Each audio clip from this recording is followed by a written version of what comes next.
Welcome to my video on how to properly change the fluid and filter on a VW Jetta with a 09G 6-speed automatic gearbox from Aisin. Place a drain pan under the tranny and remove the drain plug using a 5mm Allen key. Only a small amount of fluid will come out of the pan at this point. Once it's slowed to a trickle, you can use your 5mm wrench to remove the snorkel plug that's still in the pan. Be careful with this plug because it's made of plastic and it's used for setting the proper height of the transmission fluid.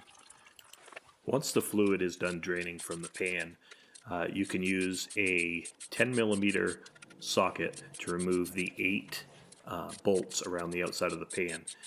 Generally, I'll leave one in 2 corners still in the pan so the pan can be supported by those 2 screws so it doesn't fall down and make a mess.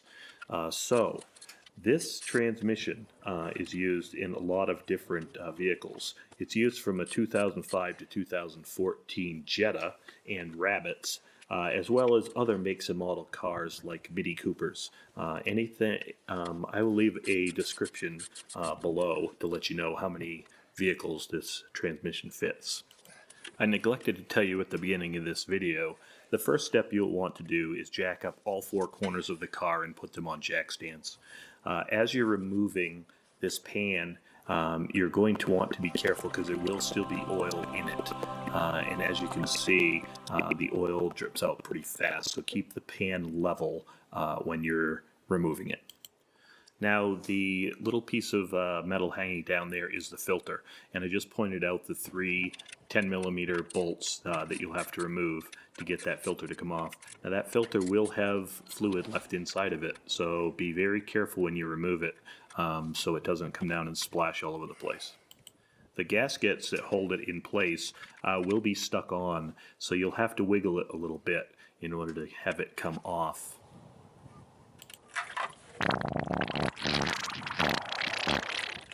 Once the filter is removed, you can look inside the screen to see if there are any metal shavings. It'll be dirty, but it shouldn't have metal shavings in it. Then you'll want to verify that the gasket surfaces are clean. At this point, I remove the full pan and replace it with an empty pan to catch the drippings. I'm pouring the oil into a container so I can measure how much oil came out of the transmission. This measurement doesn't need to be an exact measurement, only a rough idea so you know approximately how much fluid you need to put back in. You can see me looking at the filter to make sure there weren't any chunks. This black slimy stuff is normal. All that is pieces of your clutches that are worn, and it's a normal state. There you could see me removing 2 magnets from the bottom of the pan. Those magnets are kept there to make sure that any metal chunks that might break off are collected and don't go through your transmission. You can see me remove the gasket from that transmission pan. It's a very nice gasket and probably doesn't need to be replaced every time you remove the pan, but I'm going to replace it because it came with the kit. Here I'm just clearing out all of the slimy grime that's in the bottom of the transmission pan, and here you can see me spraying the gunk out of the bottom and cleaning up the outside of the pan, so when I put it back together I don't get any sort of contamination inside the transmission. I like to use carburetor cleaner in an aerosol can because it has a lot of force and it blows off gunk and grime, and then it leaves things clean and evaporates quickly. Here you can see the gasket and the filter that I purchased from AutoZone. I'll leave the part numbers in the description below so it'll be easier for you to find them. You can see that the gasket has a little lip that you push down over the oil pan and it holds it in place very nicely. Another great thing that they've done is they have these metal spacers that go in the gasket, so you can't really over torque the pan. So make sure that those little bushings go in your gaskets and make sure they're lined up with the holes. You also want to make sure that your filter matches up with your old filter. There are two different filters. One is a longer one and a shorter one. And if you put the shorter one on, you'll starve your transmission from fluid. Here you can see I'm putting in the snorkel plug because doing it in this position, it's much easier to put in, and you can also see how it works. So what happens is you fill the transmission fluid up to a certain point until it runs out of that hole. It makes putting in the exact amount a very easy thing.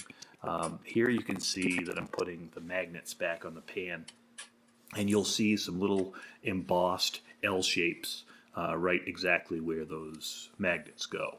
And here I'm looking at the bottom of the pan. The bottom of the pan was dented in a little. I used a piece of lumber and a hammer to make sure that I knocked it back down flat.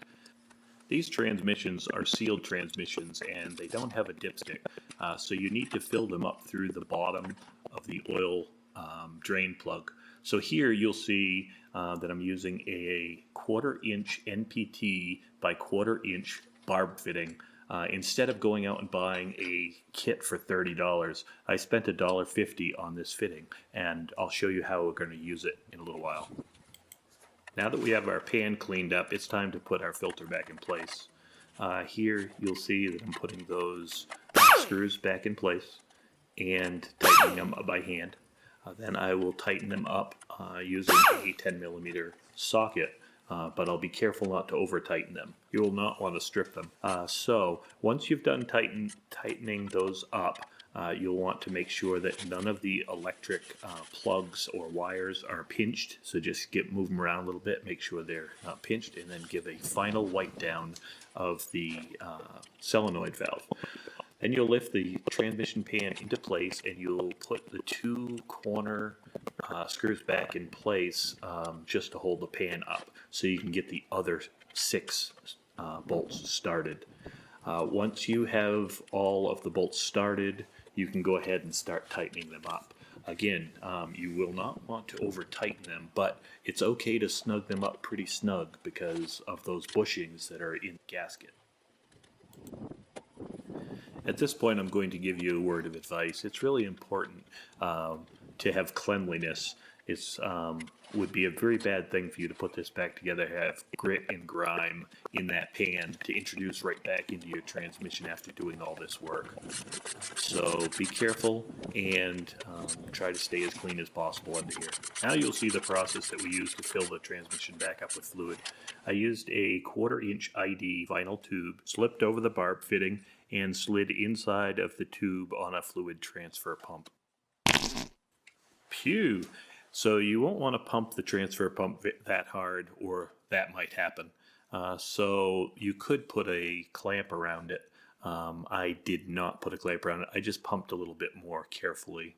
And I started out with just a little bit more fluid than I had actually removed. So I put 1 gallon and 1 quart into this transmission. If you decided you wanted to put in any sort of stop leak or performance enhancer to this oil, now would be a good time to do it. Because like I said before, it's a sealed transmission and this is the only way to add fluid. So once you've done putting all of the fluid in, you'll want to start up the car and cycle through all of the gears on the gear shifter one at a time for a few seconds in each gear. Once you've done that, you can put the car back in park and keep the motor running because you are in the process of warming the transmission fluid up. The transmission fluid needs to be warmed up between 95 degrees Fahrenheit and 113 degrees Fahrenheit. Here you can see me using an app with a Wi-Fi ODBII reader, and I'm going into the car and into the transmission live data, and I'm going to channel 6 in live data in order to see the temperature of the transmission fluid. Once the transmission fluid reaches 95 degrees Fahrenheit, you'll want to leave the motor running and go underneath the car and unhook the hose. What will happen is the excess transmission fluid will drain out of the hose, and you keep your eye on this transmission fluid as it's running out. And as soon as air bubbles start to escape, you will put the drain plug back in, and that will ensure that your transmission has the correct amount of fluid. Now, the reason why I put the car on jack stands is because it's important that the car is level. So I put the car on 4 jack stands, and that ensured that the transmission itself was level, so we got the right amount of fluid. Once you have the drain plug back in the transmission pan, you'll want to go back and check the temperature of the transmission fluid. If it's over 114 degrees Fahrenheit, you have to stop and let the transmission cool off and start the transmission fluid leveling process all over again. So, thank you for joining me on how to change the fluid and filter in a Volkswagen Jetta transmission.